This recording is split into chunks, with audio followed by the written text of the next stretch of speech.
Profetas del pueblo hebreo. Oseas. Tercera parte. Asiria renace.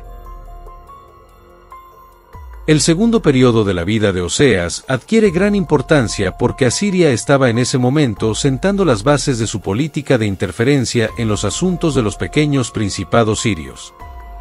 A partir de ese momento, encontraremos a Asiria una y otra vez en las declaraciones de los profetas literarios. Ella era la sombra de la fatalidad que acechaba, a veces en la retaguardia y a veces en la vanguardia de la vida nacional de Israel, pero siempre como una fuerza a tener en cuenta para dar forma a los destinos del pueblo. Asiria era el pulpo del oriente. Durante este periodo de la vida de Oseas, ya había comenzado a extender sus tentáculos mortíferos hacia los alrededores de Israel. Hemos visto que la corta independencia política de Israel y Judá se debió, en gran medida, a la preocupación de Asiria por el sometimiento de los bárbaros armenios. Pero con la ascensión al trono de Tiglat-Pileser III, la independencia de Israel se vio amenazada y finalmente destruida. En el año 745, el año de su ascensión al trono, el déspota asirio marchó contra los arameos a lo largo del Eufrates y los puso en fuga. Después de esta campaña, reanudó las hostilidades contra los armenios, aplastándolos tan completamente que ya no había que temerlos. A partir de entonces, Tiglat-Pileser pudo dedicarse a la conquista del territorio occidental y a esta tarea se entregó con gran energía. Sitió y derrocó a Arpad, un pequeño principado al norte de Israel. Los estados circundantes quedaron consternados, y en lugar de sufrir toda la fuerza de los poderosos ejércitos de Asiria, prefirieron convertirse en sus vasallos. Entre los que quedaron así sometidos se encontraban Resín de Damasco e Hiram de Tiro. Partes contendientes. Las noticias de estos acontecimientos resonaron por todo el país.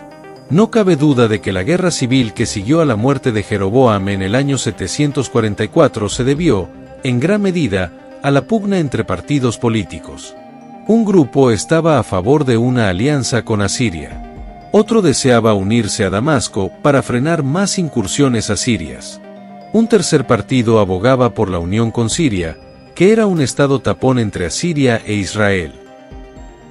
Los reyes se sucedieron rápidamente. Zacarías, hijo de Jeroboam, reinó solo 6 meses.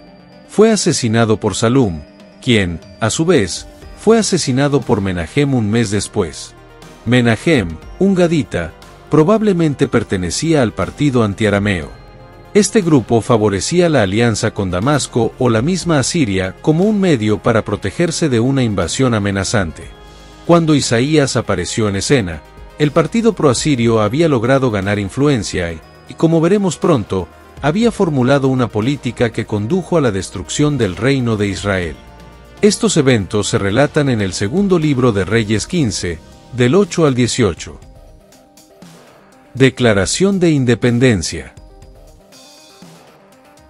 La guerra civil y el regicidio, que habían debilitado al reino del norte, crearon una oportunidad favorable para el desarrollo material de Judá. Usías había recuperado en cierta medida el prestigio perdido durante los días de Josafat. Pero después de la muerte de Usías, Jotam, su hijo, pudo establecer la independencia completa del reino del sur. Judá entró entonces en un periodo de gran prosperidad material. Jotam construyó la puerta superior del templo y fortificó Ofel.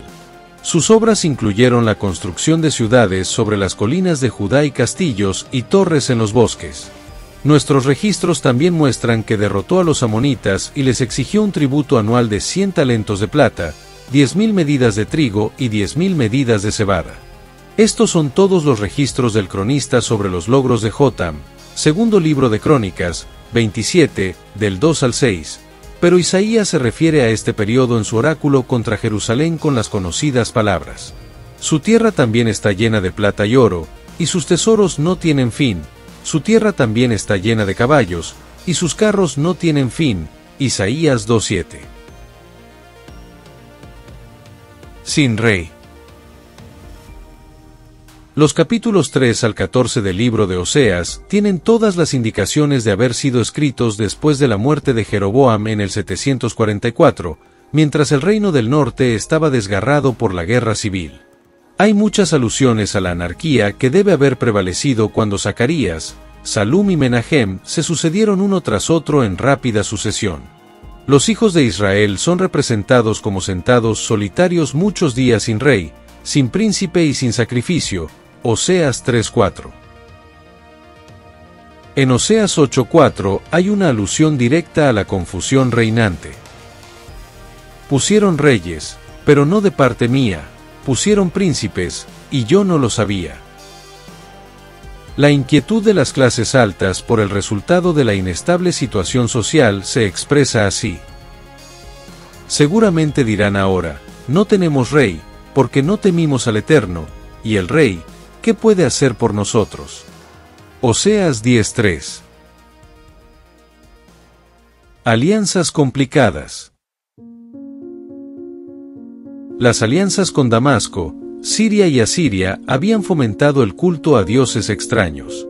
Un tratado con una potencia extranjera significaba que las partes contratantes depositaban confianza mutua en los dioses de la otra. Las ceremonias que seguían a la ratificación de tales tratados solían ir acompañadas de sacrificios a dioses extranjeros y otras formas de culto extranjero.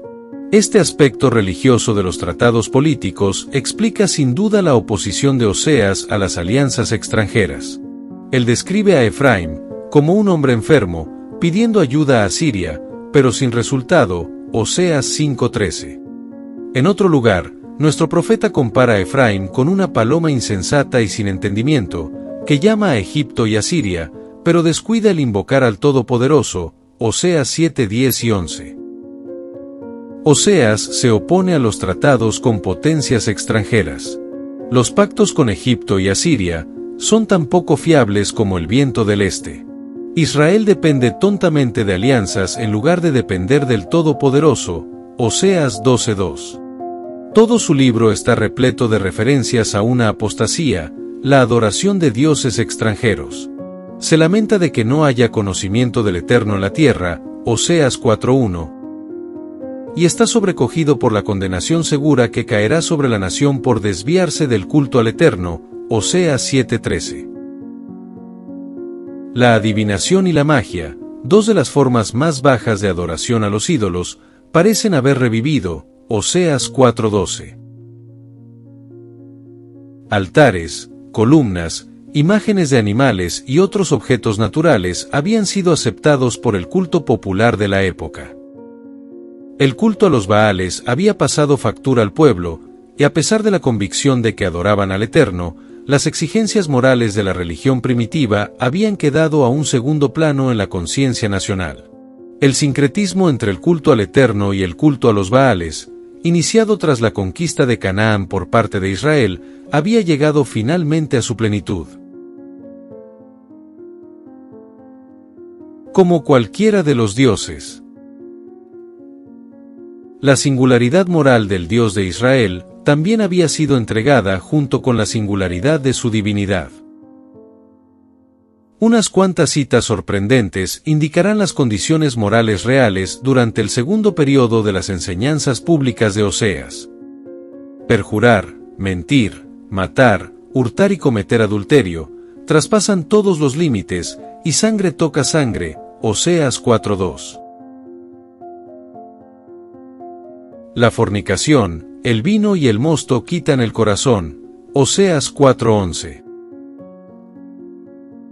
Han arado impiedad, segado iniquidad, comido fruto de mentira, porque confiaste en tu camino, en la multitud de tus valientes. Oseas 10:13. Un pacto eterno. La primera parte de las enseñanzas públicas de Oseas terminó con una nota de esperanza. Como Oseas había perdonado a Gomer, estaba convencido de que el Eterno perdonaría a Israel. El siguiente paso de Oseas fue redimir a Gomer de la esclavitud.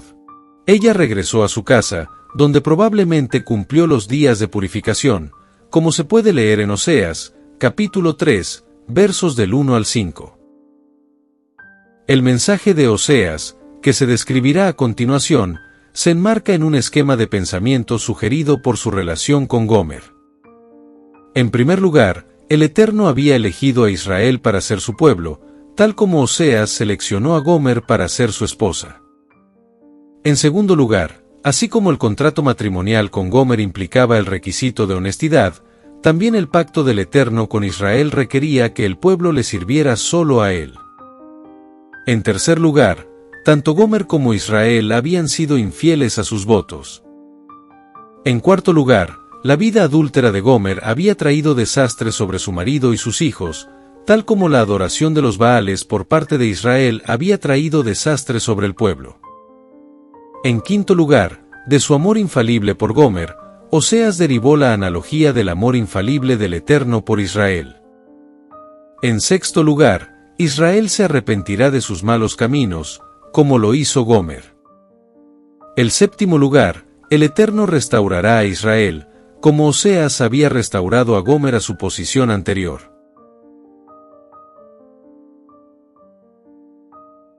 El pueblo elegido. Dignidad moral. Oseas emplea repetidamente el concepto de Israel como el pueblo elegido del Eterno, el cual ya hemos analizado en nuestro estudio anterior sobre el profeta Amós, como punto de partida de sus enseñanzas.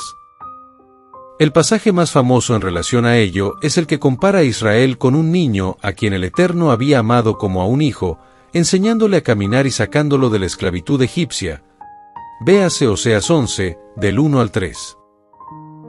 Las experiencias del pueblo en Egipto parecen haber inspirado la idea de que el Eterno había elegido a Israel de entre todos los pueblos de la tierra para que fuera el vehículo a través del cual expresara su voluntad sobre la tierra.